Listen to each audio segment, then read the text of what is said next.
Un cordial saludo para todos nuestros amigos del canal Umbrales de la Eternidad.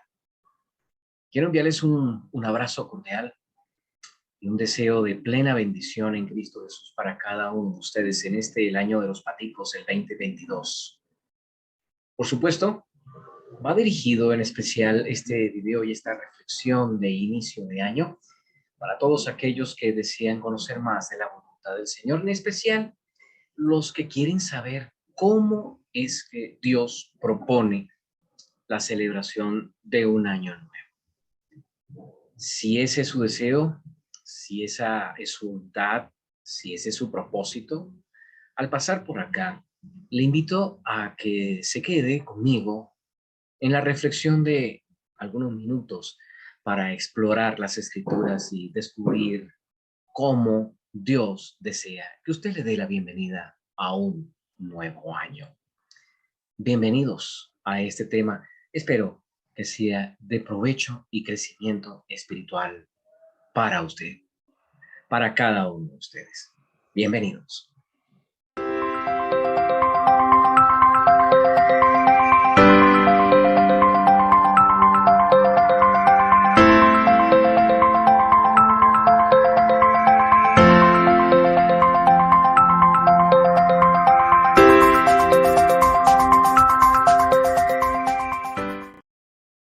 Bueno, como les dije en el encabezamiento, el propósito, el objetivo de este video es mostrar a usted de verdad cómo es que Dios plantea el inicio de un nuevo año, cuál es la invitación que Dios nos hace. Tal vez nos encontremos con algunas sorpresas, descubramos que, bueno, hay distancia, bastante distancia en la forma como nosotros celebramos un año nuevo a como Dios nos lo propone.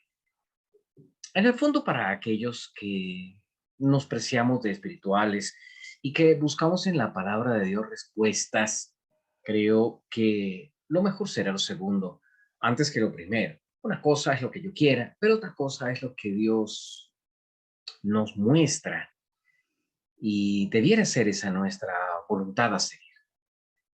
Esa invitación, entonces, implica que justamente miremos cómo es que Dios quiere que andemos en sus caminos.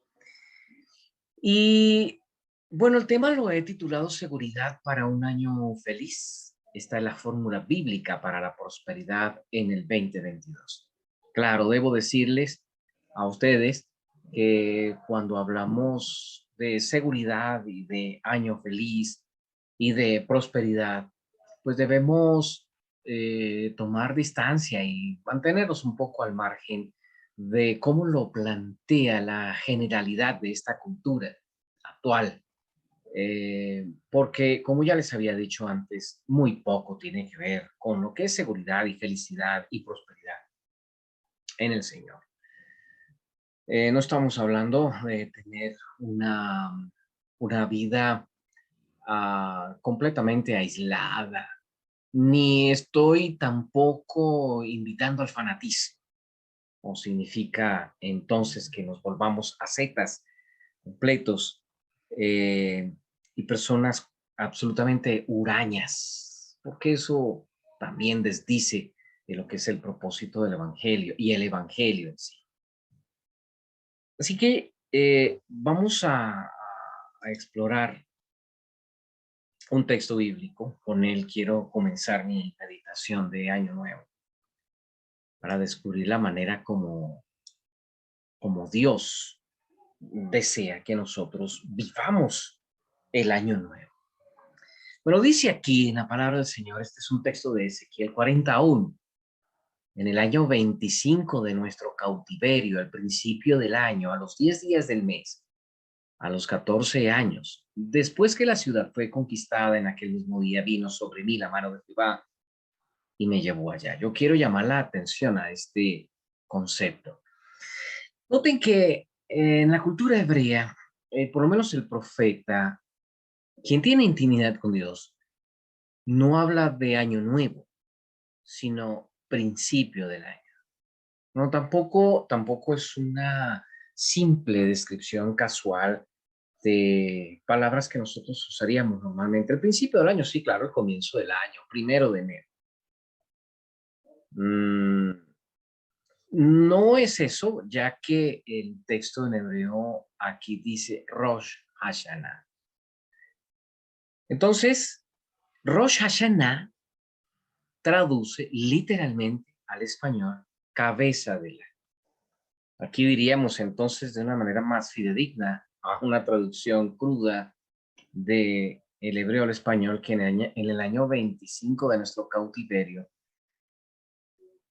en la cabeza del año, a los 10 días del mes. Entonces esto pues hace que nos propongamos estudiar la idea del año nuevo conforme a la visión de Dios bajo 3 preguntas. Tenemos que dilucidar qué quiere decir principio del año, o sea, cabeza del año. Ese día que nosotros llamamos año nuevo, pero que Dios en las escrituras lo llama principio del año, era un sábado ceremonial. Es como hablar de un festivo, no importa qué día caiga, si es martes, jueves, lunes, es un día festivo, es un día feriado, en el no se trabaja. Es a lo que llamamos, o lo que las escrituras llaman sábado ceremonial. Tenemos que descubrir eso porque dentro de la estructura de la celebración de la cabeza del año, pues hay que tener en cuenta que era un sábado, se lo trataba como un sábado, un Shabbat. Pero aparte de ello, todo apuntaba también a que el espíritu de ese principio de año fuera de ayuno y oración. Por eso entonces hemos reiterado ya en el comentario de esta reflexión de inicio de año, que dista bastante de cómo nosotros lo celebramos, porque, bueno, desde aquí, desde donde yo estoy, ya es noche 31 de enero de diciembre, ya se escuchan los canturreos, um, eh, volúmenes altos de equipos de sonido que vibran con las melodías frecuentes de invocación al final del año, melodías tropicales, de cadencias fuertes, rítmicas, que invitan al bailoteo, que invitan a, a la libación, ¿no? Al consumo de licor. Ya hay voces entonadas que hablan del principio también de la borrachera. Para entonces al día siguiente experimentar la resaca, ¿no? El malestar físico, dolor de cabeza y todo lo demás. La curiosidad del ser humano, ¿no? Que sabiendo que le va a ir, que se va a sentir mal al día siguiente, sin embargo reitera su comportamiento.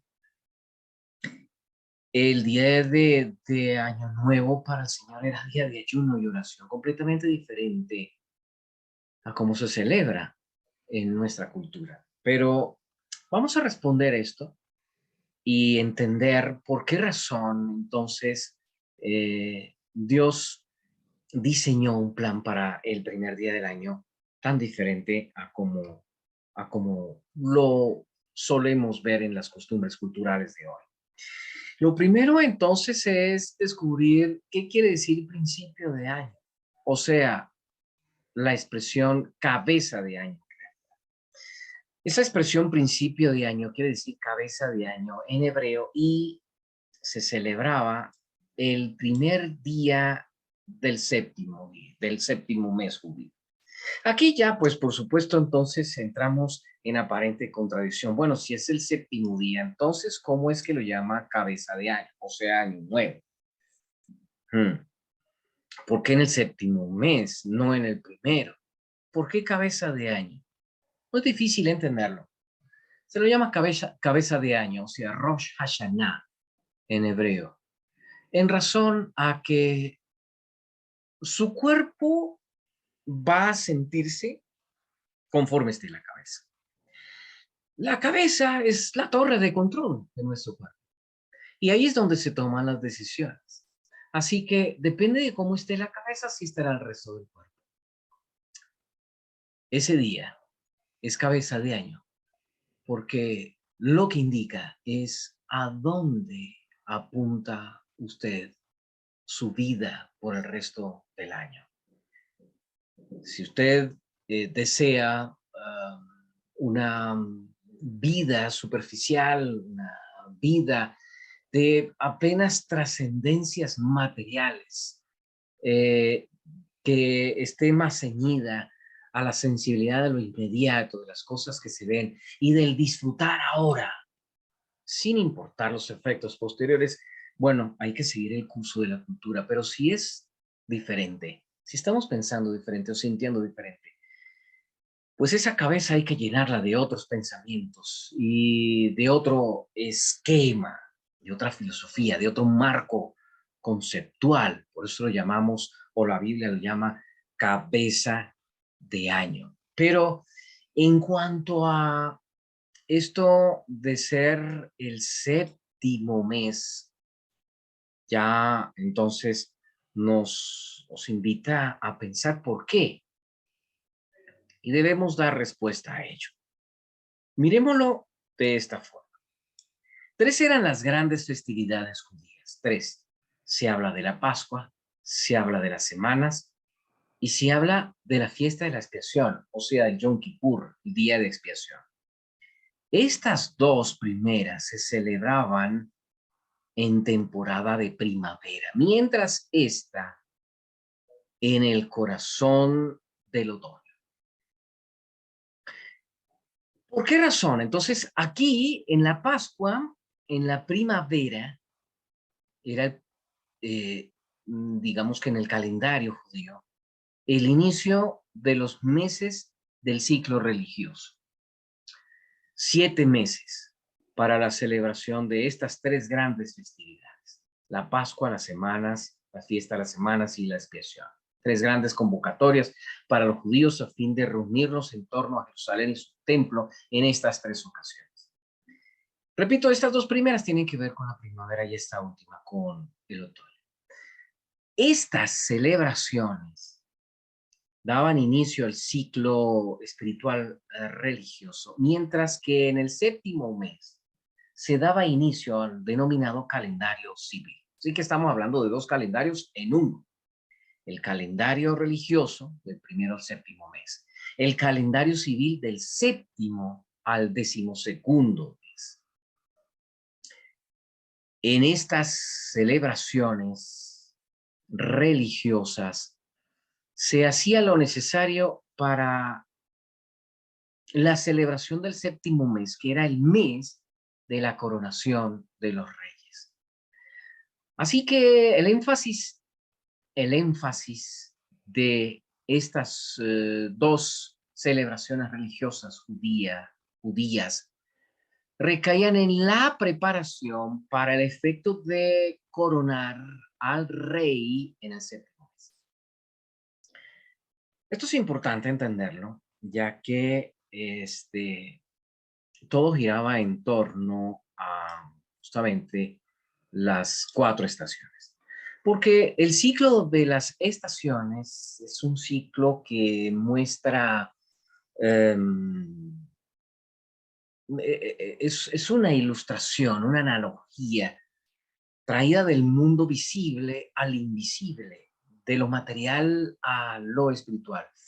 Así lo quiso hacer el Señor, para mostrarle de una manera didáctica, gráfica, en vivo, cómo es que opera el mundo de lo espiritual. Miren esto: el invierno es oscuridad y representa la muerte, pero esta es seguida de la primavera, que representa el renacer. Por eso la Pascua y la fiesta de la semana son celebraciones que tienen que ver con el renacimiento, el volver a la vida. Después de la oscuridad viene la luz.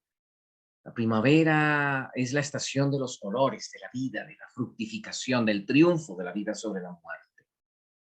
Pero al mismo tiempo es la anticipación del verano, que es un hastío intenso. Y aquí Aquí se recolectaban cosechas que permitían a las gentes, habitantes de Israel, tener lo suficiente para comer, porque en el verano, pues es seco, el verano um, no tiene ningún tipo de cosecha, a excepción de un caso pues que no viene al momento resaltarlo. Pero esto no se queda así. Digamos que es la representación de los momentos de crisis de la vida que tenemos que enfrentar la vida, este mundo pecaminoso. Es atravesar un desierto en el que, bueno, hay serpientes, hay peligros, hay asaltos, hay, hay escasez de agua, y la muerte también amenaza a su manera en estos dos extremos. La intensa oscuridad y la intensa luz desequilibrada con ese calor de canícula del sol de verano. Pero no se queda así porque llegamos al otoño y en el otoño vienen las otras grandes cosechas en territorio israelita.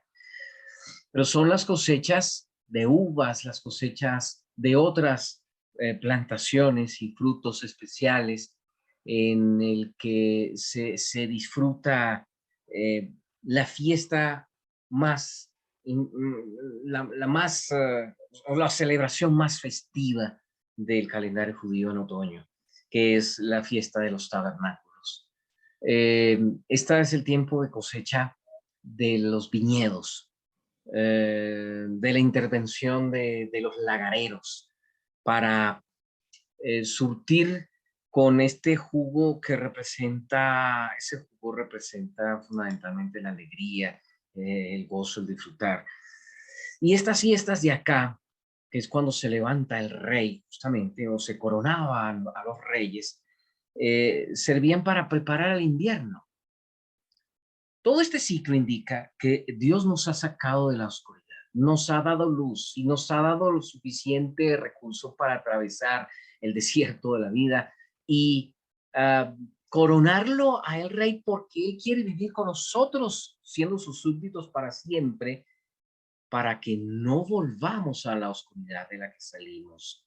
Y es necesario que ocurra algo, y por eso estas fiestas de acá, incluido la de la expiación o del juicio, o el día del juicio, implican que nosotros evitemos el ser borrados del libro de la vida, que es donde están registrados los nombres de las personas que han de disfrutar la herencia eterna que Él ha preparado desde el principio de las eras. Así que hemos entendido entonces por qué cabeza de aire. Ahora debo retroceder aquí un poquito, ya que siendo entonces el inicio de el mes real, ¿no? El mes en el que los reyes ascienden, debemos entender que el Señor es coronado rey absoluto porque ha vencido la muerte y ha vencido la oscuridad y desea gobernar con nosotros, siendo el rey y nosotros reyes y sacerdotes también, gobernar los mundos, este planeta, completamente hecho de nuevo, pero sin pecado y sin maldad. Se elimina para siempre el pecado y la maldad, la raíz con la rama, y nunca más se volverá a levantar. Y quiere entonces llevarnos en ese proceso a todos nosotros. Y usted no necesita estar matriculado en una iglesia formalmente, porque la salvación es para todos. Entonces, entendiendo esto, vamos a mirar por qué también el día de Año Nuevo, el Rosh Hashanah, era un sábado ceremonial. Porque dice Levítico 23-24, hay una ordenanza clara de parte del Señor. Habla a los hijos de Israel y diles, en el mes séptimo, al primero del mes, año nuevo, o sea, Rosh Hashanah, tendréis día de reposo, una conmemoración al son de trompetas y una santa convocación. ¿Por qué debía ser tratado como un día de reposo? Sí, el 1 de enero es un día feriado. Claro, no estamos hablando literalmente del 1 de enero en el calendario judío. Es a otra fecha. Ya hemos hablado de que correspondería a alguno de los meses que cae en la estación de otoño, o sea, septiembre, octubre. ¿Por qué era denominado un día de reposo? Bueno, en esto también debemos entender que Dios apuntaba no, no era simplemente la invitación de practicar un rito. Ese es el gran error que cometió la mayoría del mundo judío, pero no solo el mundo judío, también el nuestro, el de creyentes cristianos, quedarnos en la superficie de la liturgia, de los ritos que el Señor ha mostrado. El hecho de que sea un sábado, así sea ceremonial, tiene serias implicaciones.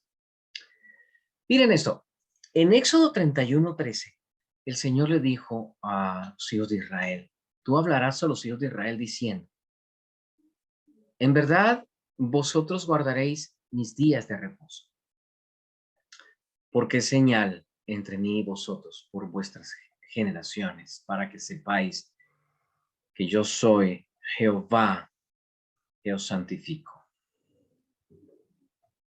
Ahora, este no es un asunto de Antiguo Testamento o de prácticas arcaicas simplemente para los judíos, porque recuerden bien que Pablo en Hebreos resalta el hecho de que aún tenemos un reposo hoy,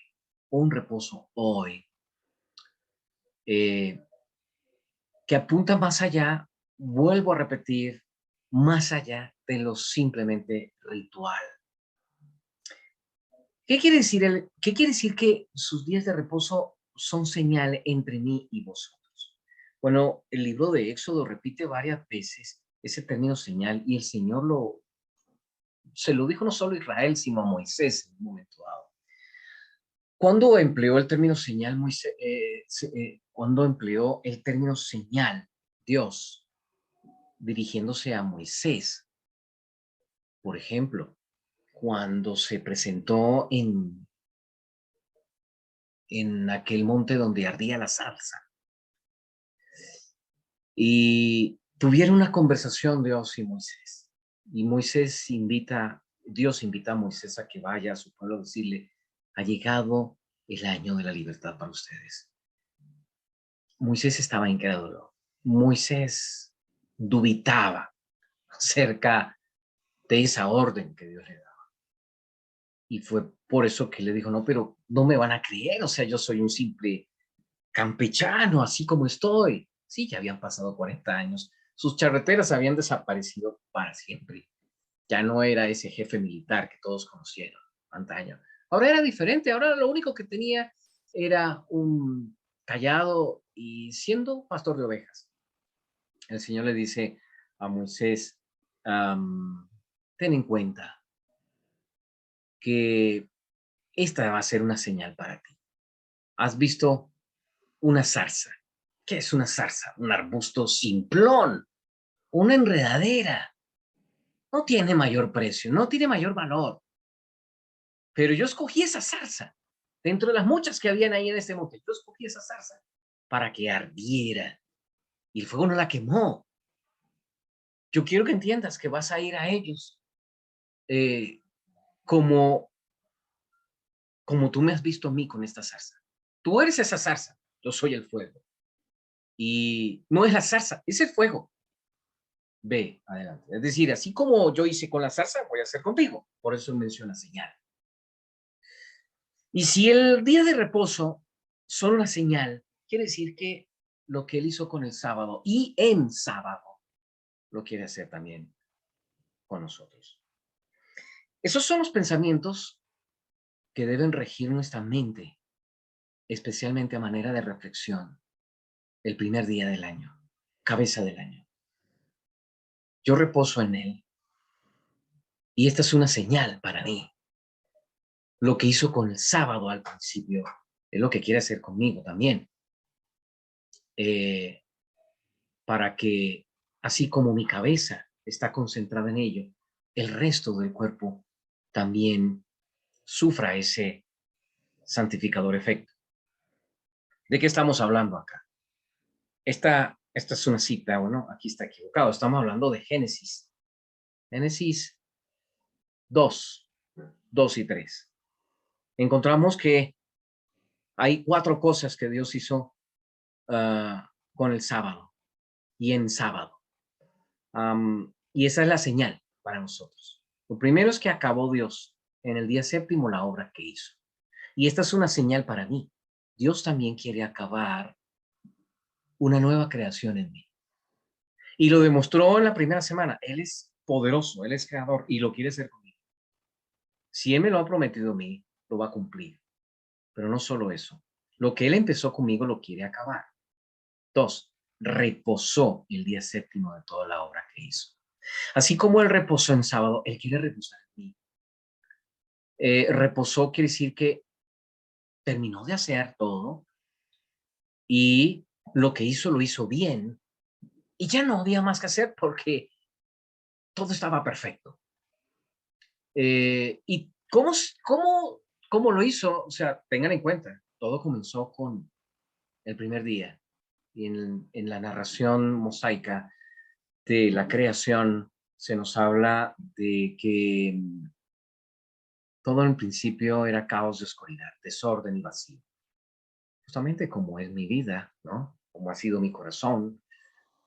Y a pesar de tantos obstáculos, porque era una masa informe el planeta no prometía a menos que Dios interviniera.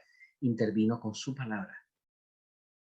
Y de la oscuridad, el desorden y el caos, día tras día, a pesar de la magnitud de esa obra, Dios lo hizo todo perfecto. Acabó hasta terminar.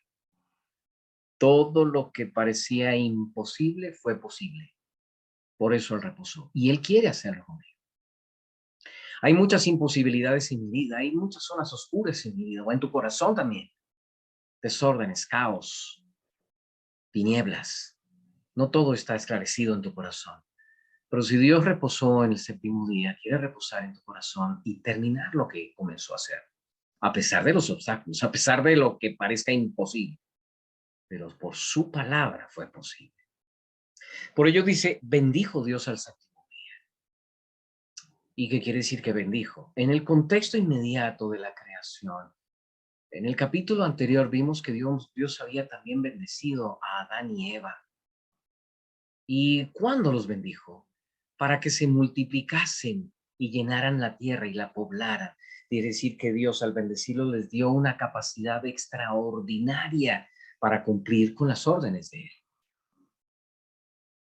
Dios quiere bendecirnos para llenarnos de su poder, a fin de que cumplamos lo que Él desea, nosotros, y ser obedientes por el poder de su palabra. Bendijo Dios al séptimo día y lo santificó. ¿Qué quiere decir que lo santificó? Ese es un término que quiere decir lo apartó para un propósito especial. Y es lo que Dios quiere hacer contigo y conmigo, apartarnos para una obra especial y única, la salvación del mundo. Porque en él reposó de toda la obra que había hecho en la creación. Esta es la señal para nosotros. Dios quiere acabar lo que comenzó contigo y Dios quiere reposar, a pesar de que al principio todo era caos de oscuridad, al final termina siendo hermoso, perfecto. Quiere hacer eso contigo también. Y quiere bendecirte, llenarte de un poder para obedecer y cumplir con lo que Él quiere que se haga. Y separarte en una obra de santificación. Ahora, ¿cómo fue posible que el Señor hiciera todo esto al principio, en la semana de la creación? La respuesta es más sencilla de lo que tú te imaginas. Dios pudo hacer todo esto con una naturaleza caótica y oscura porque simplemente esa naturaleza fue humilde delante de la palabra del Señor y permitió que su palabra lo hiciera todo conforme a su antojo y voluntad. Es todo. La naturaleza se dejó trabajar por la palabra del Señor. Y esa es la razón por la que, aunque Él ha querido hacer una nueva creación en mi vida, se puede demorar mucho tiempo porque yo miro hacia atrás y sigo siendo el mismo de siempre y no he cambiado gran cosa. No es por Él, es por mí. Toda la creación Dios la hizo en una semana. Todo yo sería nuevo en una semana también, pero ¿cuántos años? ¿Cuántas vueltas y vueltas y vueltas? Y vamos al mismo punto de siempre. ¿Por qué no he sido lo suficientemente humilde delante del Señor? Y no me he dejado llevar por su palabra. Es todo. ¿Y cómo lo logro? Bueno, para eso vamos a tener que responder entonces la tercera pregunta. El Rosh Hashanah iniciaba un ciclo de ayuno y oración. Quiero que te fijes en esto. Número 29:1 dice que en el séptimo mes, el primero del mes, tendréis santa convocación. Ninguna obra de siervos haréis. Os será día de sonar de trompeta. O sea, los shofares. Este instrumento que vemos aquí, el shofar. Ni más ni menos que el shofar. ¿Y qué era esto del sonar de las trompetas? Bueno, en aquellos tiempos, cuando se hacían sonar las trompetas, en realidad se usaba para anunciar la venida del rey, pero también para anunciar la avanzada de los ejércitos. Y aquí estamos hablando de que este día comenzaba a anunciarse el ascenso del rey, cuando venía la ocasión en que el de turno fuera coronado. Pero aquí hay uno de turno que es el único y será su coronación por toda la eternidad. De tal manera que para ello tendrá que efectuarse un día de juicio, un día de separación de nombres, un día en el que los que no estén preparados han de ser borrados. Pero Él hace la invitación a todos porque Él no quiere que ninguno se pierda y que ninguno tenga la ignominia o la desgracia de que su nombre sea borrado. Ya les había dicho al principio. Ese es el libro de la vida del Cordero. En ese libro están escritos los nombres de todos aquellos que han de ser salvos. El tuyo de seguro está allí. No dejes que se borre. Porque viene un ejército poderoso. Ya está aquí entre nosotros, que pretende robarte esa dicha. Y es una guerra sin cuartel. Pero viene el Rey de Reyes y Señor de Señores. Y Él no va a dejar con su brazo omnipotente y fuerte que tu nombre sea quitado de ese libro. Por lo tanto, es crucial, es trascendental que tu nombre permanezca allí. Y suenan las trompetas, sí, para que sepas que ha llegado el juicio. Y dice Apocalipsis 14:6 que la hora de su juicio ha llegado. La profecía de las 2300 tardes y mañanas de Daniel 8, el versículo 14, nos dice que ese tiempo ya llegó. Estamos en la temporada del juicio. Estamos en el momento en que Dios desea que tú lo sepas, que Él está de tu lado y que la salvación es tuya si la pides de todo corazón. En el décimo día de ese mes era el día de la expiación o el día del juicio. Y Levítico 16:29 nos dice que este era un estatuto perpetuo en el mes séptimo, a los 10 días del mes. Después de que se han anunciado las trompetas, después de que todo el pueblo ha estado siendo alertado de que llega ese momento, nos ordena el Señor de que aflijamos nuestras almas. Afligiréis vuestras almas y ninguna obra haréis, ni el natural ni el extranjero que mora entre vosotros. ¿Qué quiere decir afligiréis vuestras almas? Bueno, el salmista nos dice de qué se trata eso. Pero yo Cuando ellos se enfermaron, me vestí de cilicio. Afligí con ayuno mi alma y mi oración se volvía a mi seno. ¿Cuál debe ser entonces la actitud en la cabeza del año, sabiendo que puedo estar en riesgo de que mi nombre sea borrado del libro de la vida? Yo tengo que aferrarme a esta esperanza, a esta bendita fe que Dios me ha dado, de que no ocurra eso. Por lo tanto, debo afligir mi alma con ayuno y con oración. Pero antes de que pensemos nuevamente en lo simplemente religioso, en lo superficialmente ritual, no se trata de seguir una regla, una costumbre que se quede en ese plano simplemente tangencial, o sea, tan básico. Ayuno y oración, o sea, dejar de comer, este día lo elegimos, vamos a ayunar, vamos a ayunar. Ok, entonces, listo, no se trata tampoco de dejar de comer, ya puedes hacerlo con frutas y hagamos una que otra oración y cantemos. Eso es ayuno y oración.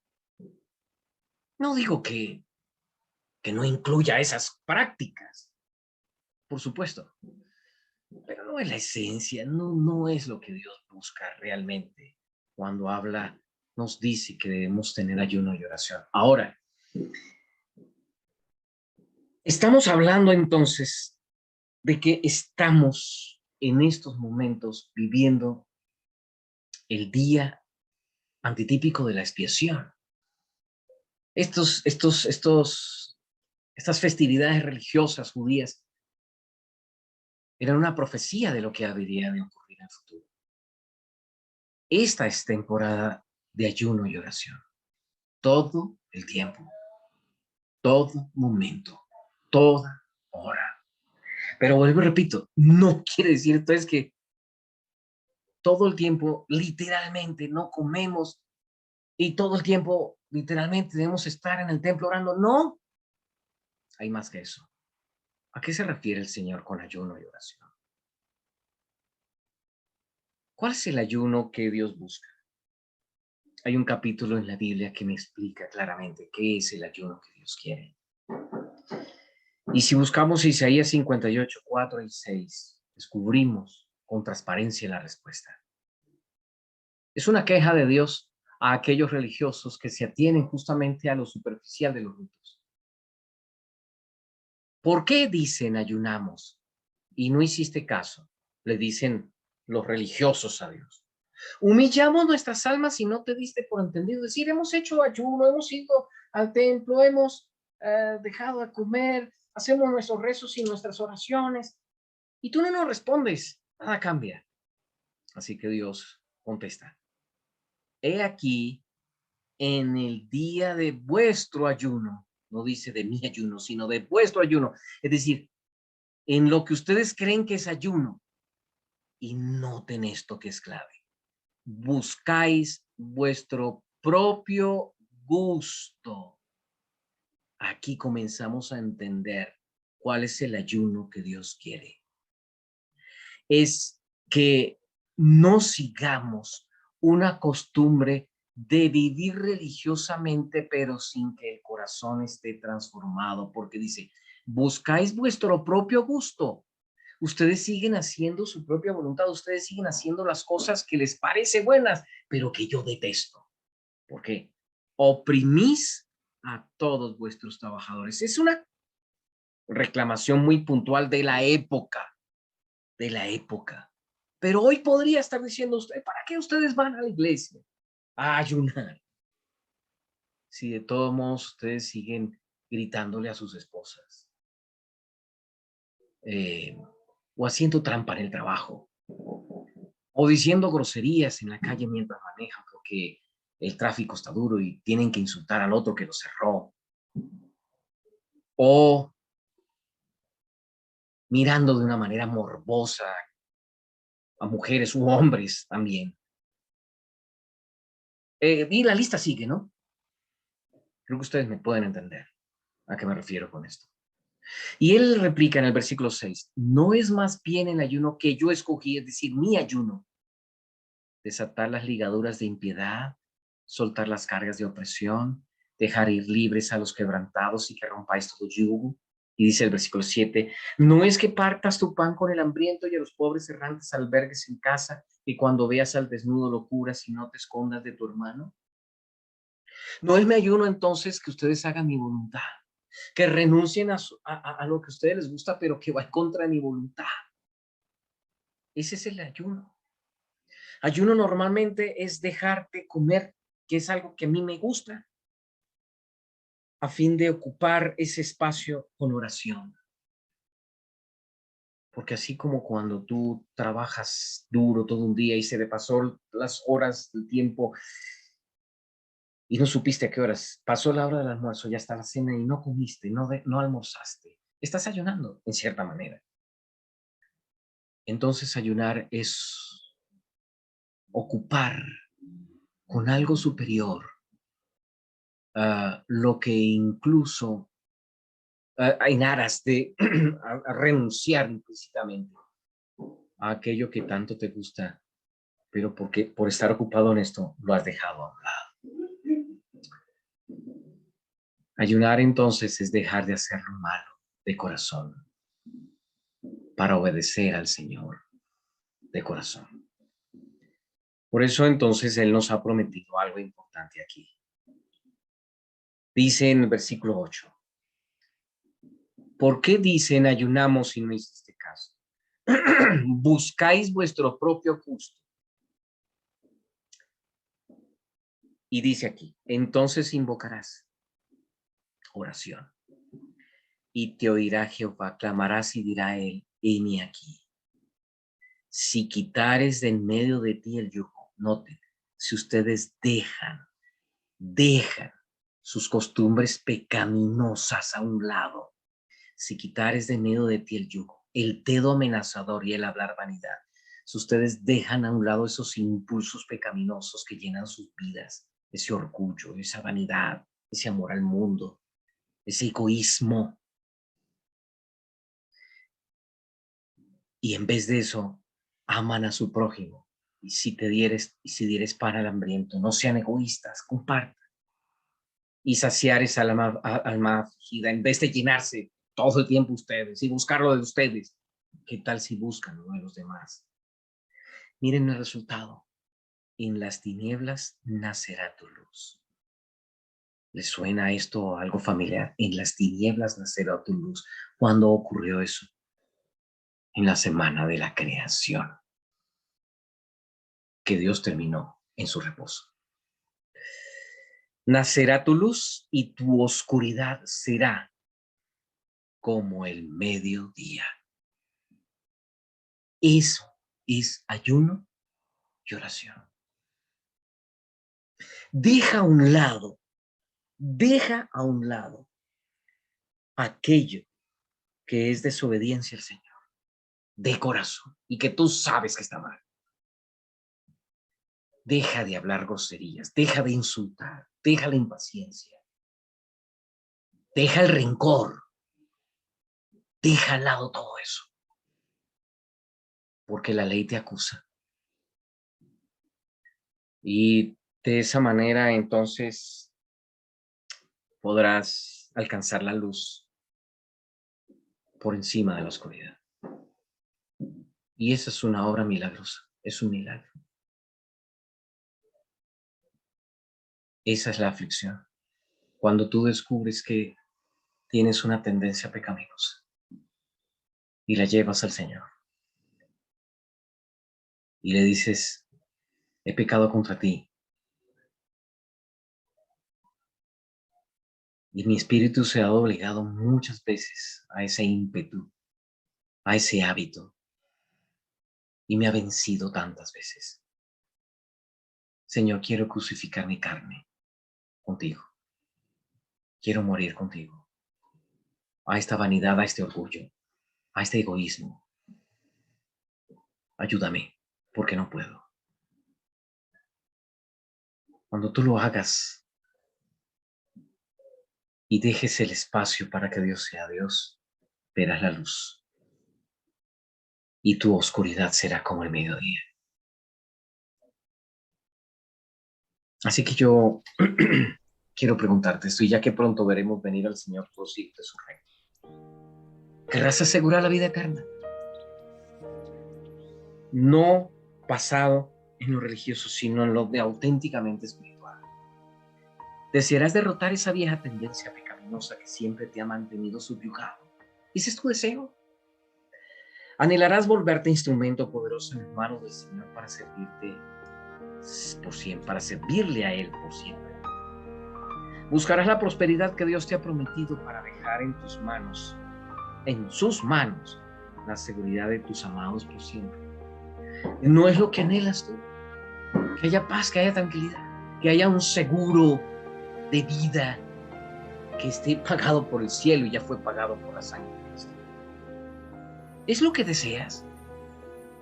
Bueno, ¿dejarás que Dios sea tu Dios? Mi invitación en esta hora es que seamos capaces de pensar en estas cosas al modo de Dios en la cabeza del año. Usemos bien nuestra cabeza. Llenémosla de estos pensamientos del cielo para que el resultado, el resto del año, sea óptimo en las manos del Señor. Eso es lo que la Biblia llama prosperidad. Prosperidad no es un asunto simplemente material, de dinero. No, voy a ganar más dinero, voy a viajar, en fin. No es que Dios no dé esas cosas, las da. Pero ¿para qué le sirve a Dios dar eso si al final se pierde el alma? De nada. Ese no es el negocio de Dios. El negocio de Dios es sanar tu corazón, limpiarlo. Y tenemos que confesar delante del Señor nuestras debilidades y nuestros pecados y reconocer humildemente que no somos capaces de vencer. Pero tener la esperanza de que este es nuestro reposo. Estamos en el reposo. Y se aproxima el Rey para venir por sus súbditos. Y por eso su negocio es limpiarnos de toda maldad y apartarnos de toda oscuridad. Por lo tanto, ayunemos. ¿Qué tenemos que ayunar? Nuestras inclinaciones malignas.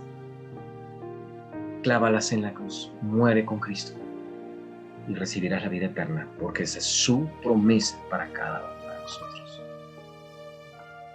Dios te bendiga en esta hora. Y de esa manera, permíteme entonces decirte que de verdad tengas un año próspero en Cristo Jesús, porque Él lo ha preparado para ti. No olvides suscribirte, darle clic a la campanita y recibir más mensajes de provecho espiritual para nuestras vidas. Hasta una próxima oportunidad. Que sea este un bendecido 2022. Bendiciones.